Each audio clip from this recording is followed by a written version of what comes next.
예수도 알기 원하네. 크고도 넓은 은혜와 불 속에 주신 사랑을 간절히 알기 원하네.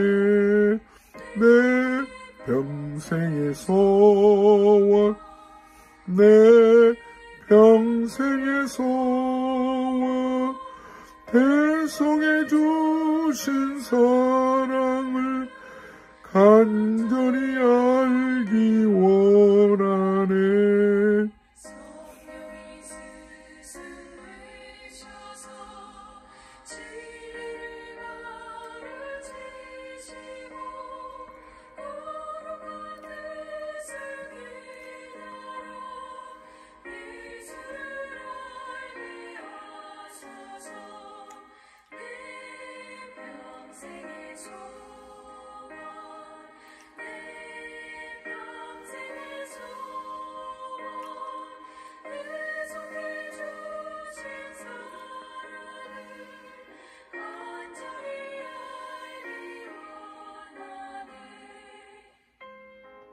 에베소서 6장 1절에서 4절입니다. 자녀들아, 주 안에서 너희 부모에게 순종하라. 이것이 옳으니라. 내 아버지와 어머니를 공경하라. 이것은 약속이 있는 첫 계명이니 이로써 네가 잘되고 땅에서 장수하리라. 또 아비들아, 너희 자녀를 노엽게 하지 말고 오직 주의 교훈과 훈계로 양육하라. 아멘.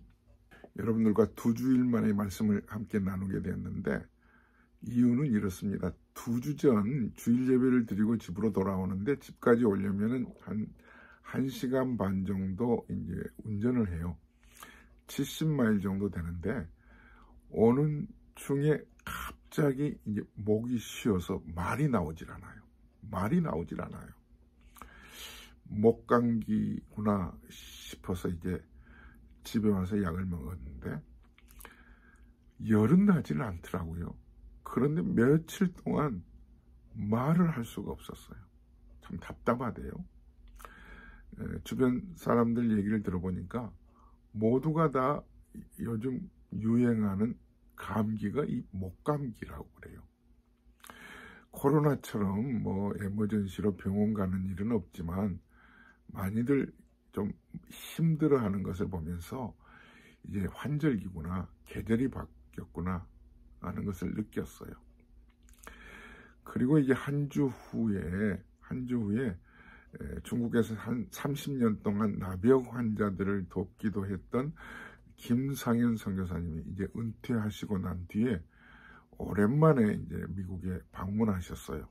그래서 함께 이제 말씀을 나누었어요. 왜 나병 환자를 돕게 되었는지, 그리고 나병 환자들을 어떻게 도왔는지, 참 저희들이 큰 은혜를, 하나님께서 이렇게 일하셨구나 하는 것을 저희들이 듣고 피차 은혜를 받았습니다. 그리고 지난 주일에는 미시간에 있는 미시간 한인장로교회 임시당회장으로 가서 말씀도 나누고 재반 행정적인 일을 하고 이게 돌아와서 2주 만에 이제 여러분들과 함께 말씀을 나누게 되었습니다. 계속해서 에베소서 이제 말씀을 이어가는 중에 핵심적인 말씀이 에베소서 5장 18절 말씀이잖아요. 오직 성령으로 충만함을 받으라. 우리 기독교 신앙에 있어서 가장 중요한 부분은 내가 성령 충만한 삶을 살고 있는가. 믿음 따로 행동 따로가 참 우리가 말을 많이 듣는 부분이잖아요. 저 목사님은 말뿐이야. 저 장모님은 신앙은 좋으신 것 같은데 하고 뒤가 흐리는 것은 우리 눈살을 찌푸리게 하는 그런 행동을 보기 때문에 그러잖아요. 그 이유는 바로 이겁니다. 내가 정말 성령께서 내 안에 계신 그 성령님으로 내 삶을 맡겨드리고 그분이 원하시는 대로 하도록 하고 있는가? 술이 내 몸에 들어오면은 술이 나를 지배해 버리듯이, 술이 지배를 하면 내 인생은 망가지거든요. 술 취하지 말라, 이는 방탕한 것이라고 그랬잖아요. 그러나 반대로 성령이 내 안에 들어와서 성령으로 가득 채워지면 이건 축복이에요. 그 인생은 하나님의 풍성한, 말로 헤아릴 수 없는 놀라운 축복을 누리게 되는 거예요. 그러면 내가 성령으로 충만한 삶을 살고 싶어지잖아요. 그러면 성령에게 맡기고 살면 어떤 열매가 나타나고 있는가? 이 세 가지라고 말씀을 드렸어요. 하나는 아침부터 저녁 늦은 시간까지 내가 하나님을 노래하고 있는가? 창밖을 내다보면서 비가 오든 햇살이 내리쬐든 나뭇가지에 아름다운 꽃이 피고 열매가 맺든 어떤 경우에도 하나님의 경이로움을, 하나님의 참 신묘막측하심이라고 그러죠. 놀라운 하나님의 섬세한 손길들을 우리가 노래하고 있는가. 요즘 이 시카고 지역의 이 가을 풍경은요, 정말 장관입니다. 제가 거의 한 30년 가까이 시카고에 살았는데 정말 나뭇가지가 형형색색 이렇게 물이 잘 들 수가 없어요. 붉은색, 노란색, 너무 아름다워요. 이 단풍들을 보면서 야, 하나님 위대하시구나. 이게 노래하고 있는가. 두 번째는 감사하고 있는가. 근데 범사에 감사하라는 거죠. 이 범사에 감사한다는 건 내가 성령으로 지배받고 있는가. 구원받은 것이 감사하죠. 그리고 세 번째로 나타나는 그런 열매가 중요한 열매인데, 자, 말씀을 잘 들으세요. 그리스도를 경외함으로 피차 복종하고 있는가. 어디에서? 세 기관에서. 하나가 5장 22절에서부터 5장 마지막 절까지 아내와 남편의 관계, 남편과 아내의 관계, 이게 기준이에요. 아내들아, 남편에게 복종하기를 주께 복종하라. 그리고 남편들아, 아내 사랑하기를 그리스도께서 교회를 사랑하듯이 하라. 그리스도께서 자기 몸을 다 내어준 것처럼 남편들아, 정말 아내를 위해서 목숨을 버릴 수 있을 만큼 아내를 사랑하라는 거예요. 이 관계. 사랑하는 성도 여러분, 진정한 행복은요, 관계에서 나오잖아요. 하나님과 우리와의 관계. 얘가 정말 행복의 시작점이에요. 에덴 동산에서 하나님께서 아담과 하와를 두시고 하나님과의 바른 관계가 세워졌는데 그 관계를 사탄이 깨뜨렸잖아요. 계속해서 공중에 권세 잡는 그들은 우리를, 하나님과 우리의 관계를 깨뜨리고 우리끼리의 관계를 무너뜨리는 거예요. 그래서 가정이 파괴되는 거예요. 관계 맺기를 참 힘들어하는 분들이 계세요. 마치 노래를 잘 못 부르는 음치가 있듯이 관계에도 아마 음치가 있다고 생각이 돼요. 사랑하는 여러분, 그래서 배워야 돼요. 이제 6장 1절에서 4절에 있는 말씀으로 내 부모를 주 안에서 순종하라. 이것이 옳으니라. 이 말씀으로 이어가겠습니다. 하나님을 경외하고 하나님과의 바른 관계를 맺는 그 관계의 훈련 장소는요, 부모와 자녀의 관계에서 비롯될 수 있어요. 이 가정에서 특별히 태어나면서부터 우리는 엄마, 아버지로부터 훈련을 받잖아요. 이건 이렇게 하는 것이다. 아버지가 가르쳐준 대로 일어나면 옷을 갈아입고 세수를 하고 이를 닦고, 이 모든 하나하나의 작은 것에서부터 우리는 부모에게 배워가는 거예요. 이 학습을 통해서 훈련되어지고, 이 학습을 통해서 이 관계가 이루어지는 거예요. 이게 순종하는 그런 훈련의 장소예요. 외출을 하고 나면 집에 돌아와서 아버지에게, 어머니에게 어떻게 인사하는가? 잘 다녀왔습니다. 식탁에서는 어떤 식탁 문화로 음식을 먹게 되는가? 우리 모두가 그랬듯이 우리 한국에서 대가족 제도였잖아요. 저도 이제 할아버지, 할머니, 또 이모, 삼촌, 또 이런 식구들과 함께 이제 식탁을 대할 때 먼저 상이 차려지면 맨 먼저 어르신이 자리에 앉고 다들 앉으면 이제 어르신께서, 우리 할아버지가 장로님이신데 기도를 먼저 하시고 나면 누구도 먼저 숟가락을 들지 않죠. 할아버지가 먼저 숟가락을 드시고 식사를 하고 다 같이 먹자 하시면 그때 이제 숟가락을 들죠. 사소한 거잖아요. 아무것도 아닌 거지만 이게 질서라는 거예요. 관계는 질서로 이어지는 거죠. 이게 깨지면 이제 순종하지 않는 거예요. 거역하는 거예요. 작은 일이지만.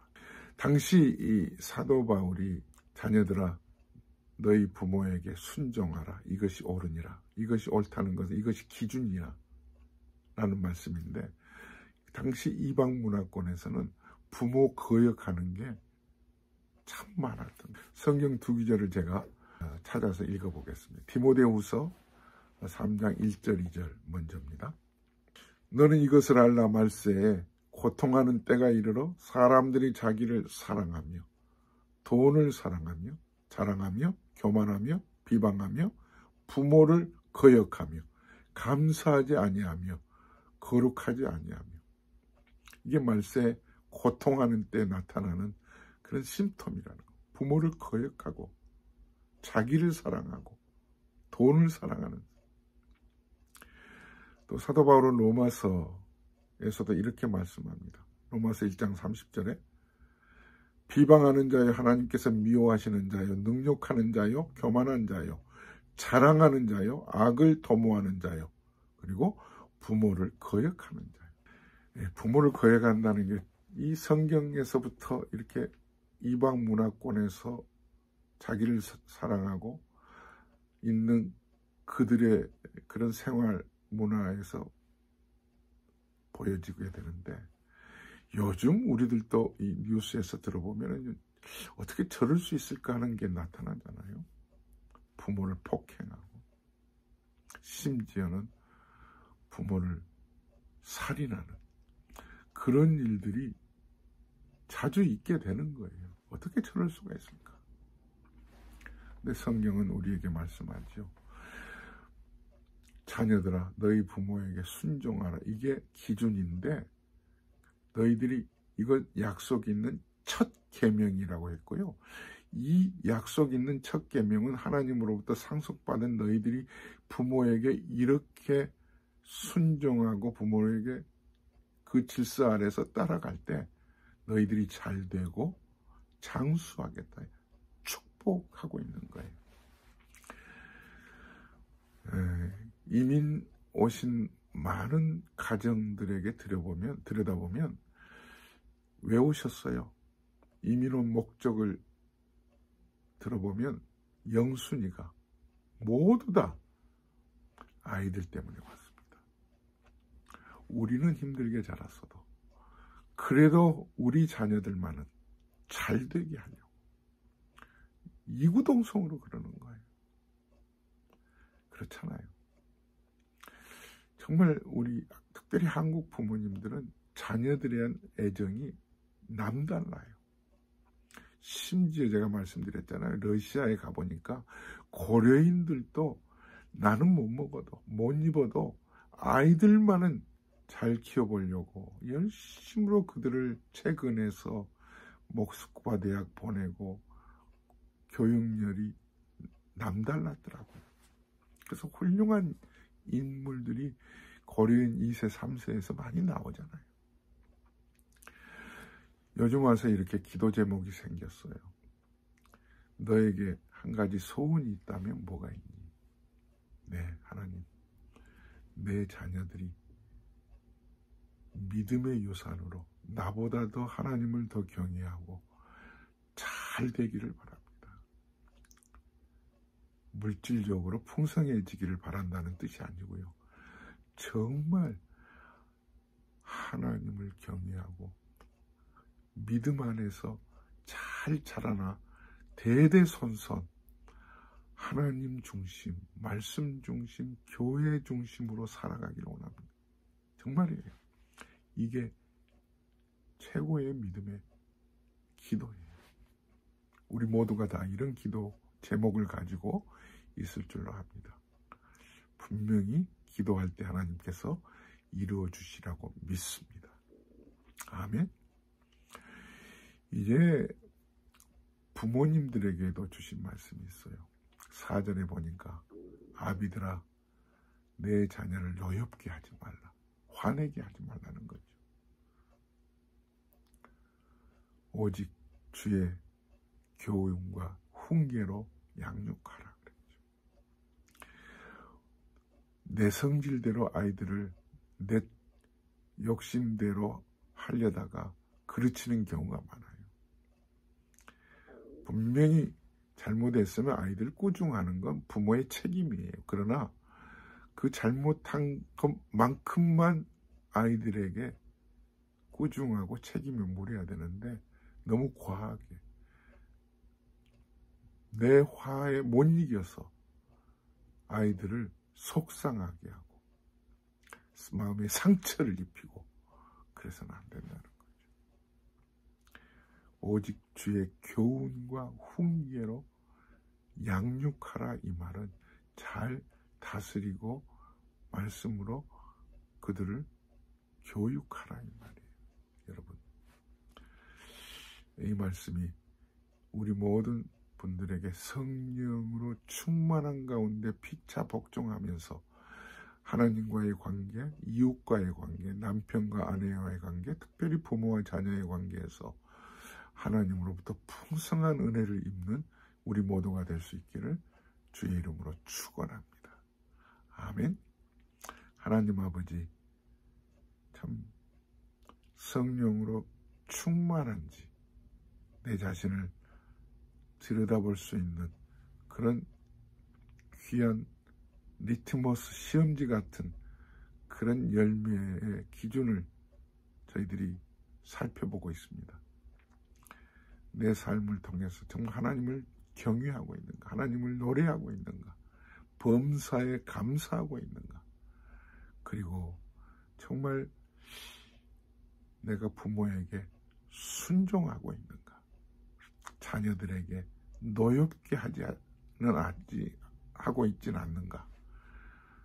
우리가 내 자신을 살펴보면서 하나님의 뜻을 이루는 모든 가정들, 정말 내 자녀들이 나보다 더 잘되고 정말 믿음의 유산으로 저들이 하나님을 경외하면서 살아가는 가정 되도록, 자녀들 되도록 축복하여 주시옵소서.